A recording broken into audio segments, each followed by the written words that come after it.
Hi and welcome to City Happenings. I'm Mayor David Black. Papillion welcomed the Vietnam Traveling Memorial Wall. It's known as the Wall That Heals, and getting the memorial here was a cooperative effort between some great Papillion businesses. Our police department holds the annual Summer Police Academy for Kids, better known as PAC. Find out what goes on there. And a ribbon cutting for a unique piece of history will take you to the event. Please enjoy City Happenings for the week of August 14th. Thanks, Mayor Black. Werner Enterprises and the Omaha Storm Chasers got together and brought the Vietnam Traveling Memorial Wall to Papillion. Set up at Werner Park, home of the Storm Chasers, the wall is a replica of the one that stands in Washington, D.C. and lists the names of all who gave their lives in the Vietnam War. Today is about this humbling opportunity for our organization to be here with all of you, to host the wall. You know, we all get so busy in what we do day by day. We do not say thank you enough. And to all the veterans that are here today and all that served, thank you very much. We don't have the ability to congregate. We don't have the ability to celebrate and have moments like this and honor those that came before us without the men and women in uniform that made it all possible.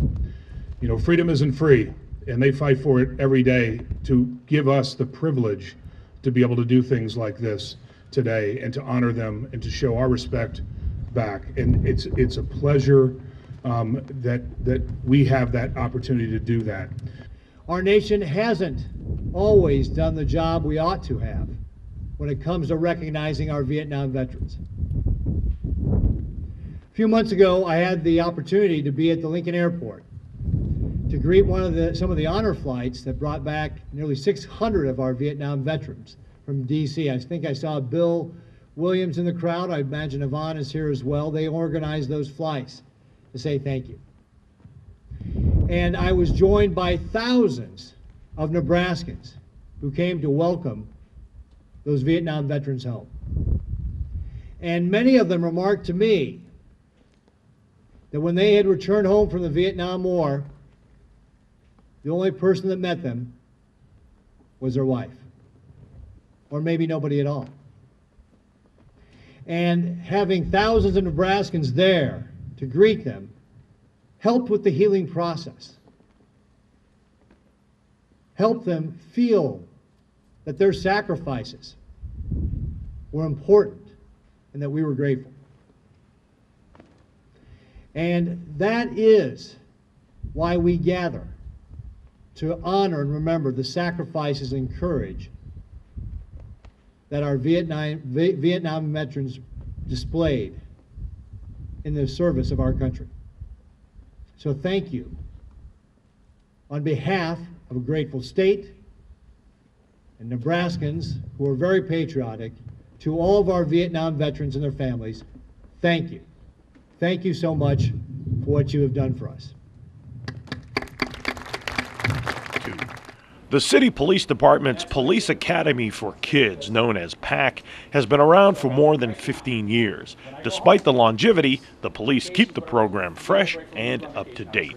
Times change, and people talk about how kids change. They live in a digital, electronic world. But when it comes down to the reality, when they get here to Summer PAC, kids are kids. Kids want to have fun, kids want to learn things. You have to keep them busy, but they still enjoy going to the pool, they still enjoy bowling, they enjoy the Awana games we play here.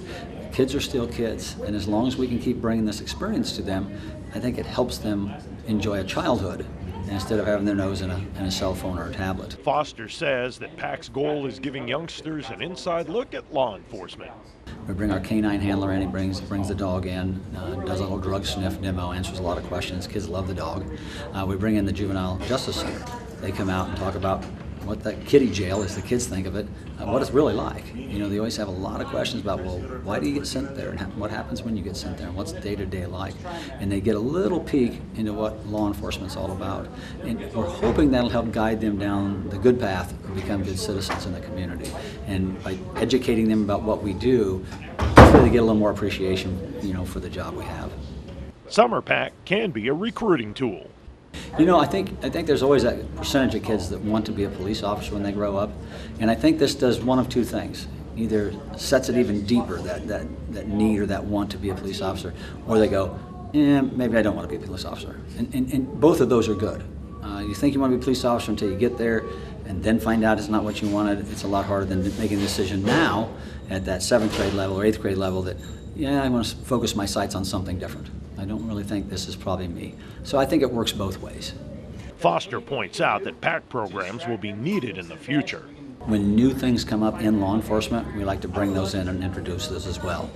Today the kids are going to learn about the new system at 911 where you can actually text to 911.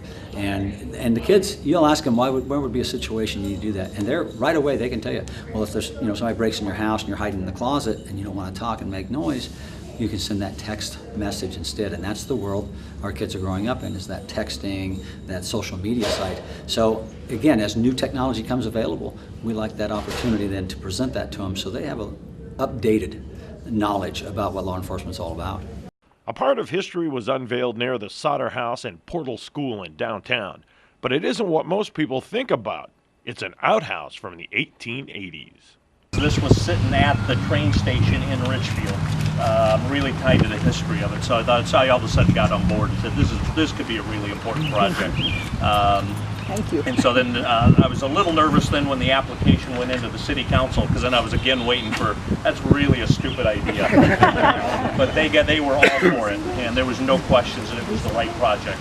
And so I really just want to thank the Historical Society for everything you guys are doing to keep history alive, keeping these buildings down here, teaching us about history, especially as the city grows. Whether we want it or not, the growth is coming. And that's the thing I think about a lot, is how do we not lose what Papillion is when we wake up and we're a large town, and it's these types of things. So I want to thank the Historical Society for playing that role. You bet. Thank you. I would just like to thank all of you for being here today. This is a very interesting and unusual occasion and very special. You've heard a lot about the history, but I just want to thank Bob personally and Dave for all the work they did. When you see the before picture and now see what this looks like, it's just amazing. It's beautiful. So again, we look forward to being able to share it with the community and with the students that do come through, many of them not knowing what an outhouse is. And we definitely appreciate the support of the Historical Society and the city as well. So, and Mayor Black, all of you, thanks for being here today. Okay, thank you, Deb. 1, 2, 3. Open for business. There we go. The annual Twilight Bike Criterium is set for August 19th. It's a great bike riding event that happens in downtown Papillion, and don't miss it. That's just one of the many things happening in Papillion. Stay up to date with what's going on. You can find us on Facebook, follow the City of Papillion on Twitter, or even watch our YouTube channel. And information about all of our departments and programs is available on our website.